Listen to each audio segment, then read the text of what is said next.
তবে ভগবানের উপর আমার বিশ্বাস আছে, উনি আমাকে যথেষ্ট শক্তি আর কাজ করবার ক্ষমতাও দিয়েছেন। তাই আমি জানি আমি আবার ওই রকম একটা জমি কিনতে পারবো।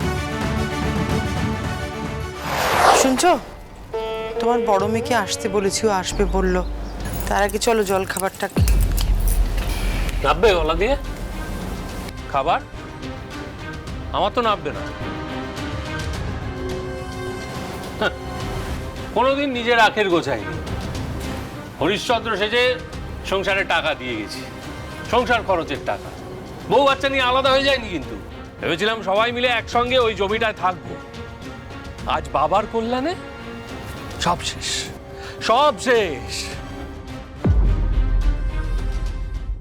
দাদা গো, আমার স্টার্ট আপ শুরু করবার আইডিয়াটা কাল রাতেই আমি মাটি খুঁড়ে কবর দিয়ে দিয়েছি, থ্যাঙ্কস টু বাবা।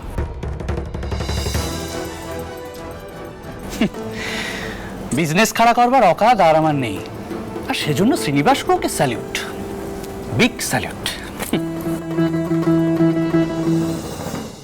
মা, ও মা, হইল এই মন্থনার আশাটাই বাকি আছিল শুধু।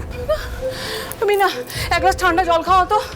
মানে বাবা, ছুটতে ছুটতে এলাম একেবারে। ও একটু বসে নি।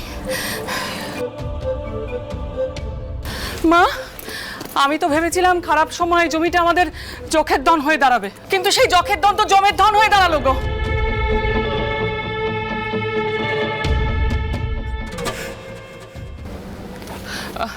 বলছি শোন না সমর, পাওনাদারের কাছে গিয়ে সইটা না করতে চাইলে ও কি করবে রে? হ্যাঁ, এটা খুবই ভালো প্রশ্ন। তুই জলটা খা, ভেবে দেখছি।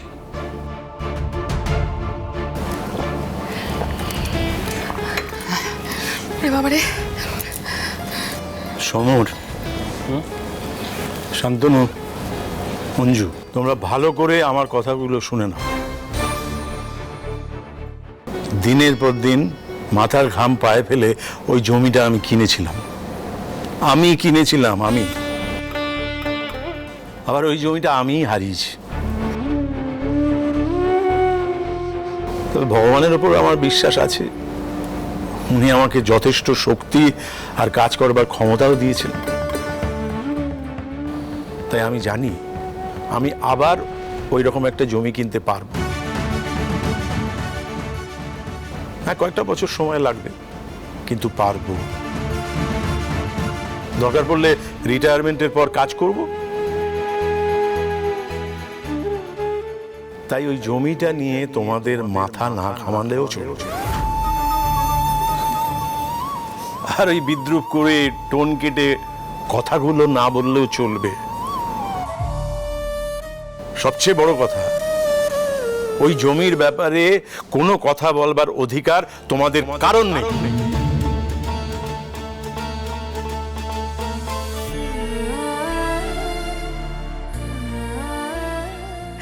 বাবা,